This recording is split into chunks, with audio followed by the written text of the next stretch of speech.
Hello friends, कैसे हैं आप लोग। आज हम बात करने वाले हैं साल 2015 में आई एक Japanese action horror film tag के बारे में, जो कि बहुत ही अलग टाइप की हॉरर फिल्म है। इस फिल्म से जुड़े कई सारे मैसेजेस और थ्योरीज है जिन्हें मैं एंड में एक्सप्लेन करूंगी, तो आप लोग वीडियो को एंड तक जरूर देखिएगा। इस फिल्म को डायरेक्ट किया है सियोन सोनो ने। फिल्म की IMDb रेटिंग है 6.1 stars out of 10। Rotten Tomatoes पर it's 92% fresh and 82% Google users ने इसे लाइक भी किया है। और इस फिल्म को मुझे रिकमेंड किया है आदित्य मोहन ने। तो अगर आप हमारे चैनल पर नए हैं तो चैनल को सब्सक्राइब करके बेल आइकॉन दबाइए ऐसी और भी वीडियोस की नोटिफिकेशन पाने के लिए, और मुझे इंस्टाग्राम पर भी जरूर फॉलो कीजिएगा। तो आइए फ्रेंड्स, वीडियो की शुरुआत करते हैं।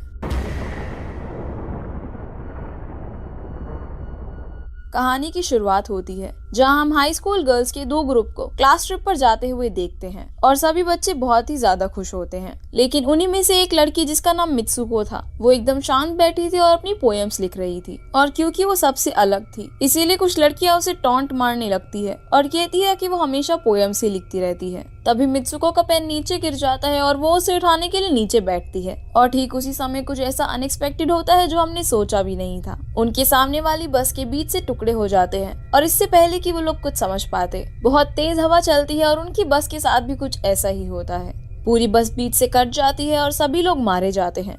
लेकिन इस सब में मित्सुको बच जाती है, जो अपना पेन उठाने के लिए नीचे बैठ गई थी। ये फिल्म का एक ऐसा सीन है जिसके अंदर बहुत ज्यादा ब्लड का इस्तेमाल हुआ है, और इस फिल्म के अंदर ऐसे बहुत सारे सीन्स हैं। इस सब को देखकर मित्सुको बहुत ज्यादा डरी और घबराई हुई होती है और अपनी जान बचाने के लिए बस से नीचे उतरकर भागती है। वो रास्ते में आने वाले लोगों को भी वार्न करती है, लेकिन आखिरकार वो भी उस हवा के चलते मारे जाते हैं। अब मित्सुको जंगल के रास्ते से भागती है और एक नदी के पास पहुंचती है, जहाँ पर उसे और भी लड़कियां मरी हुई मिलती हैं। मित्सुको वहाँ रुककर अपनी बॉडी पर लगे हुए खून को साफ करती है और वहाँ रखी एक लड़की की यूनिफॉर्म को पहन लेती है, जिसके बाद वो फिर से आगे बढ़ती है और एक ऑल गर्ल्स हाई स्कूल में पहुंच जाती है, जहाँ सभी लोग मित्सुको को पहचान रहे होते हैं। लेकिन वो सिर्फ अपनी बचपन की दोस्त अकी को ही पहचान पाती है, जो कुछ इस तरीके से बर्ताव करती है जैसे सब कुछ ठीक चल रहा हो। लेकिन वो दोनों एक ही स्कूल में नहीं पढ़ते थे, और जब आकी उसे स्कूल के अंदर चलने के लिए कहती है तो मित्सुको थोड़ा पैनिक करने लगती है। लेकिन आकी उसे ये यकीन दिलाने में कामयाब हो जाती है कि सब कुछ ठीक है और वो इसी स्कूल में पढ़ती है। और यहाँ आकी और मित्सुको की बातों से हमें पता चल जाता है कि वो दोनों लेस्बियंस हैं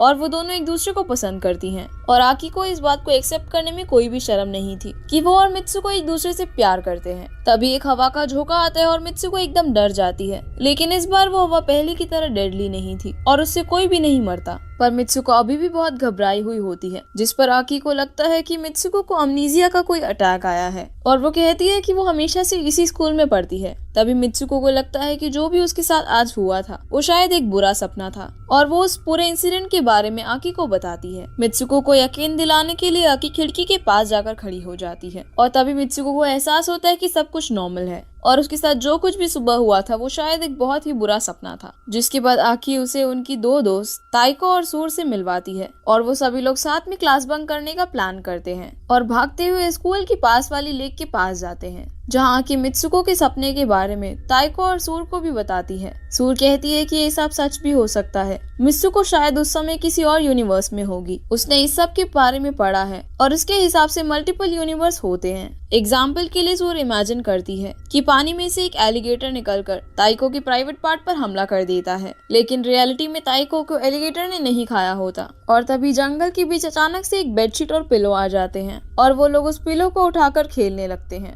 मित्सुको को अपनी उंगली पर एक खून की बूंद दिखाई देती है, लेकिन वो अचानक से गायब हो जाती है। तभी सूर उन्हें एक फेदर का एग्जाम्पल देती है और कहती है कि पंख को जहाँ पर भी गिरना होगा ये पहले से ही डिसाइड हो चुका है, लेकिन अपनी डेस्टिनी को चेंज करने के लिए उसे कुछ ऐसा अनएक्सपेक्टेड करना होगा। ठीक उसी तरह उनकी डेस्टिनी भी लिख दी गई है और उसे चेंज करने के लिए उन्हें कुछ अनएक्सपेक्टेड करना होगा। जिसके बाद वो लोग वापस से स्कूल आ जाते हैं। क्लासरूम में मित्सुको को फ्लोर पर एक पिलो दिखाई देता है, और वो जैसे ही उस पिलो को उठाकर अकी की तरफ फेंकती है, तभी उनकी टीचर एक मशीन गन निकालकर सभी स्टूडेंट्स को शूट कर डालती है, सिवाय मित्सुको के, और वो भी सिर्फ इस वजह से क्योंकि उन्होंने क्लास बंक किया था।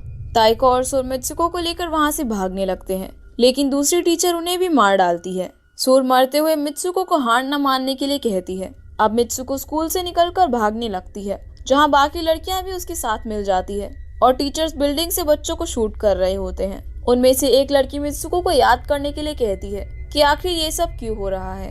और जैसे ही मित्सुको स्कूल के बाहर पहुंचती है, वो डेडली विंड फिर से आ जाती है और उसके साथ की लड़कियों को मार डालती है। जिसके बाद वो भागते हुए एक सिटी तक पहुंचती है और एक फीमेल पुलिस ऑफिसर से मदद मांगती है। लेकिन अब वो हवा फिर से शांत हो चुकी होती है। वो कॉप उसे कायको नाम से बुलाती है। जब मित्सुको शीशे में अपना चेहरा देखती है तो वो एकदम बदल जाता है। उस कॉप को लगता है कि कायको उसके साथ कोई प्रैंक खेल रही है और वो उसे बताती है कि आज उसकी शादी है। जिसके बाद वो उसे अपनी कार में बैठाती है और चैपल की तरफ ले जाने के लिए निकल पड़ती है। जब वो ड्राइव कर रही होती है तो सारी औरतें उनकी गाड़ी के पास ऐसे चिपक जाती है जैसे वो सभी लोग उसकी शादी के लिए बहुत ही ज्यादा एक्साइटेड हो। जब वो लोग चैपल पहुंचते हैं तो फिर से सभी लोग कायको के आसपास चिपक जाते हैं, लेकिन वो बिल्कुल घबराई हुई होती है और तभी वहाँ उसे आकी मिलती है।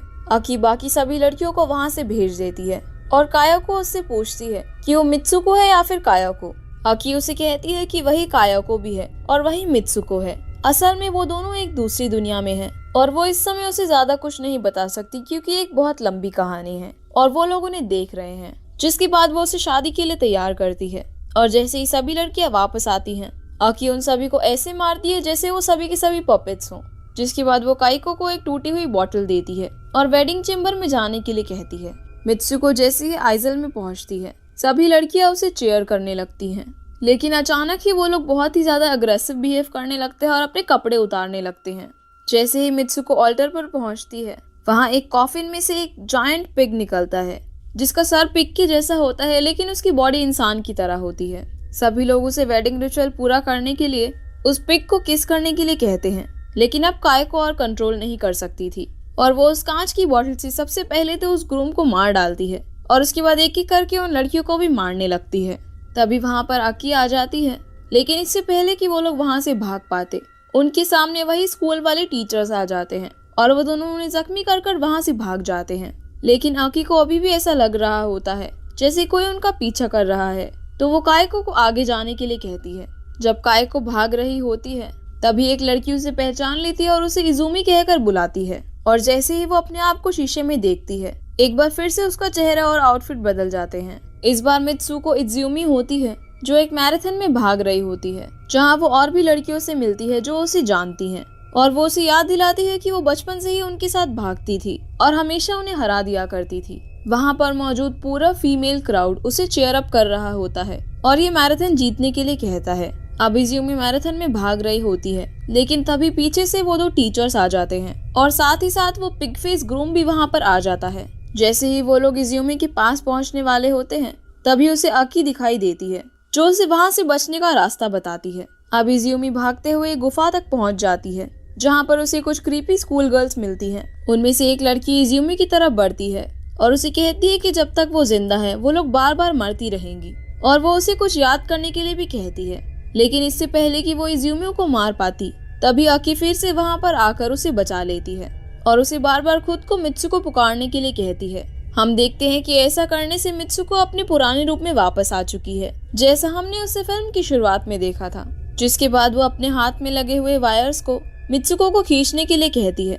जिसके बाद आकी उसे बताती है कि वो लोग एक फिक्शनल वर्ल्ड में हैं। किसी ने उन लोगों को यहाँ पर कैद कर दिया है और इस सब को सिर्फ वही रोक सकती है क्योंकि वो इसकी मेन कैरेक्टर है। नहीं तो उसके साथ जो अब तक हुआ है वो बार बार होता रहेगा। उसे सबको इस दुनिया से आजाद कराना होगा और इसके लिए उसे आकी के हाथ में लगे वायर्स को खींचना होगा जो आकी की पूरी बॉडी के अंदर से गुजर रहे हैं। मित्सुको ऐसा करने से मना कर देती है, लेकिन आकी के बहुत इंसिस्ट करने पर वो ऐसा करती है और फिल्म का ये सीन बहुत ही ज्यादा दर्दनाक होता है, जिसमें आकी की बॉडी दो हिस्सों में बट जाती है और उसके पीछे हम एक दरवाजा खुलता हुआ देखते हैं। मित्सुको उस रास्ते को फॉलो करती है और मेंस वर्ल्ड में पहुंच जाती है, जहां वो एक वीडियो गेम की एडवर्टाइजमेंट देखती है और पोस्टर पर 3 मेन कैरेक्टर्स होते हैं, जिसमें से एक वो खुद थी और कायको और इजुमी। ये सब देखकर वो कंफ्यूज हो जाती है। तभी वहाँ एक आदमी आता है जो उसे पहचान लेता है, लेकिन मित्सुको उसे नहीं पहचान पाती। वो आदमी उसे बताता है कि वो फ्यूचर में है और ये सुनकर मित्सुको बेहोश हो जाती है। जब उसकी आंख खुलती है तो वो खुद को एक अजीब सी जगह पर पाती है, जहाँ वो उन सब लड़कियों के रेप्लिका को देखती है जिनसे उसका कुछ देर पहले सामना हुआ था।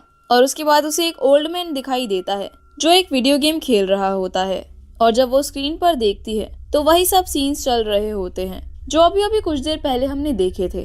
वो बूढ़ा आदमी पीछे मुड़ता है और मित्सुको को बताता है कि वो काफी समय पहले ही मर चुकी है। उसने उसका और उसके फ्रेंड्स का डीएनए सैंपल लेकर उन्हें एक वीडियो गेम में इम्प्लांट कर दिया और वो उन्हें अपने एंटरटेनमेंट के लिए इस्तेमाल कर रहा है। तभी वहाँ पर एक आदमी आता है जो देखने से उस बूढ़े आदमी का यंग वर्जन लग रहा होता है।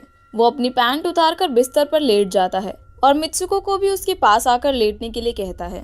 मित्सुको इस सब से एकदम शॉक में होती है और वो जाकर बिस्तर पर लेट जाती है। लेकिन तभी उसे सूर की बात याद आती है कि अपनी डेस्टिनी को चेंज करने के लिए उन्हें कुछ अनयूजुअल करना होगा। और उसी समय वो अपने हाथ में खून देखती है जिस पर एक पंख आकर गिर जाता है और इसे रियलाइज होता है कि वो अपने साथ ऐसा नहीं कर सकती। और जैसे ही वो आदमी इंटीमेट होने के लिए मित्सुको के पास आता है, तभी मित्सुको उठकर पिलो उठाती है और उस आदमी को सफोकेट कर मार डालती है और चिल्लाते हुए कहती है, वो लोग डॉल्स नहीं हैं, उनके साथ खेलना बंद करो। इस सीन में हम आसपास लाल पंख उड़ते हुए देखते हैं, जिसके बाद मित्सुको उस ओल्ड मैन की स्टिक को उठाकर खुद को भी स्टैब कर लेती है और मित्सुको के मरने से हम बाकी कैरेक्टर्स को भी मरता हुआ देखते हैं। फाइनल सीन में हम मित्सुको को एक स्नो फील्ड में देखते हैं जहाँ पर वो भाग रही होती है और मूवी खत्म हो जाती है। तो गाइज, ये तो थी इस फिल्म की कहानी। अब बात करते हैं इसकी एंडिंग और हिडन मीनिंग के बारे में। असल में ये मूवी जापानी सोसाइटी और कल्चर के बारे में थी, जहाँ आज भी लेस्बियंस को सोसाइटी में एक्सेप्ट नहीं किया जाता और सोसाइटी में सबसे अलग होना एक टैबू माना जाता है। ठीक वैसे ही जैसे फिल्म की शुरुआती सीन में मित्सुको पोयम लिख रही होती है, जहाँ बाकी सभी लड़कियां मस्ती करने में बिजी थी और इसीलिए कुछ लड़कियां उसे टीज करने लगती हैं। बाकी सभी लड़कियों का उस बस वाले सीन में मारा जाना ये दिखाता है कि मित्सुको उन लड़कियों की तरह कभी नहीं हो सकती। इसीलिए पूरी फिल्म के अंदर सिर्फ फीमेल्स दिखाई गई हैं और उन्हीं के बारे में फोकस किया गया है। काइको की वेडिंग में जब सभी लड़कियां कपड़े उतार कर उसकी इंसल्ट करने लगती है और उसे ये दिखाने की कोशिश करती है कि वो कैसे लड़कियों को पसंद करती है और उनकी सोसाइटी कभी भी उन्हें एक्सेप्ट नहीं करेगी। काइको के ग्रूम को एक जायंट पिग के रूप में दिखाया गया है, क्योंकि उसके लिए एक मेल से शादी करना ठीक वैसा ही होगा जैसे वो एक पिग से शादी कर रही हो, क्योंकि उसे मेल्स पसंद नहीं है, लेकिन सोसाइटी उसे ऐसा करने के लिए प्रेशराइज कर रही है। वहीं इज्यूमे का मैराथन में जाना ये डिपिक्ट करता है कि कैसे जापान में फीमेल्स को ये सब करने की फ्रीडम नहीं है। वहाँ की सोसाइटी चाहती है कि वो सिर्फ बच्चे पैदा करे और अपनी फैमिली को संभाले, इसीलिए वो टीचर्स उसे रोकने आते हैं, जिन्हें एज अ पेरेंट रिप्रेजेंट किया गया है, जो अपने बच्चों को भी सोसाइटी की तरह ही चलना सिखाना चाहते हैं। और उस ग्रूम से भागना ये रिप्रेजेंट करता है कि वो एक नॉर्मल हेटेरोसेक्सुअल रिलेशनशिप नहीं चाहती है। अकी की डेथ रिप्रेजेंट करता है कि कैसे मित्सुको को अपनी फीलिंग्स को मारना होगा अपनी लाइफ में मूव ऑन करने के लिए। और एंड में जब मित्सुको उस ओल्ड मैन से मिलती है जो उसे बताता है कि उसने ये वीडियो गेम बनाया है उसके और उसके दोस्तों का डीएनए का इस्तेमाल कर, जो इन रियलिटी तो पॉसिबल नहीं है, लेकिन उसमें भी एक बहुत डीप मैसेज छुपा हुआ है। और वो वीडियो गेम रिप्रेजेंट करता है कि कैसे मेल्स फीमेल पर पूरी तरीके से अपना कंट्रोल जमाना चाहते हैं। और आखिर में वो बेड वाला पार्ट रिप्रेजेंट करता है कि कैसे जापानीज सोसाइटी वुमेन्स को पुश करती है कि कैसे वो एक मेल को डेट करे, उनके साथ शादी करे और बच्चे पैदा करके उनकी फैमिली संभाले, चाहे वो ये सब नहीं करना चाहती हो, लेकिन सोसाइटी के प्रेशर में आकर फिर भी उन्हें ये सब करना पड़ता है और उनके गोल्स और फीलिंग्स बिल्कुल भी मैटर नहीं करती हैं। सो पूरी मूवी के अंदर एक ऑड बॉल थी जिसकी एक अलग ही दुनिया थी और वो हर समय ये रिप्रेजेंट करती है कि उसका जो मन करेगा वो करेगी। आखिर में फेदर्स का रेड हो जाना ये रिप्रेजेंट करता है कि उन फेदर्स की डेस्टिनी अब चेंज हो चुकी है, क्योंकि मित्सुको के सुसाइड से वो उस वर्ल्ड से फ्री हो गई है और उसके साथ साथ बाकी सभी लड़कियां भी, जिन्हें उस वीडियो गेम में कैद कर दिया गया था। अब वो लोग फ्री है और कुछ भी कर सकते हैं। फिल्म के अंदर जो तीनों कैरेक्टर्स हमें दिखाए गए हैं वो तीनों अपनी सेक्सुअलिटी की वजह से जापानी सोसाइटी में सफर कर रहे थे। मित्सुको जो एक हाई स्कूल गर्ल थी और वो अकी से प्यार करती थी। काइको को एक आदमी से शादी करने के लिए फोर्स किया गया जो कि वो नहीं चाहती थी। और इज्यूमे एक टैलेंटेड और डिटरमाइंड गर्ल थी, लेकिन वो अपने रास्ते में आने वाले मेल प्रेजेंस से दूर भाग रही थी। तो फ्रेंड्स, ये थी इस फिल्म की कहानी, जिसके हिडन मीनिंग्स मैंने आपको बहुत हद तक समझा दिए हैं। लेकिन फिर भी आपको कोई सवाल हो तो आप मुझे कमेंट बॉक्स में पूछ सकते हैं। एंड आई होप आप लोगों को ये वीडियो पसंद आया होगा, तो वीडियो को लाइक करना बिल्कुल भी मत भूलिएगा। और चैनल पर नए हैं तो इसे सब्सक्राइब करके बेल आइकॉन दबाइए ऐसी और भी वीडियोस की नोटिफिकेशन पाने के लिए। और मुझे इंस्टाग्राम पर भी जरूर फॉलो कीजिएगा। तो आपसे फिर मुलाकात होगी अगली वीडियो में, तब तक के लिए गुड बाय।